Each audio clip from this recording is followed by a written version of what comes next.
Hi guys! So ngayon, nandito po ako sa bukid namin. So ito po yung siling Taiwan namin. Grabe, ang daming sira. Dahil po sa bagyo, nasira ang aming sili. So ang dami po naging ganyan. Ang mahal pa naman ng sili ngayon. Grabe.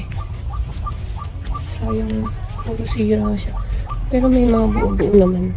No? At ito naman po yung siling panigang.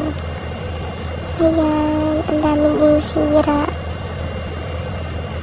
Sobrang nakakahinayang.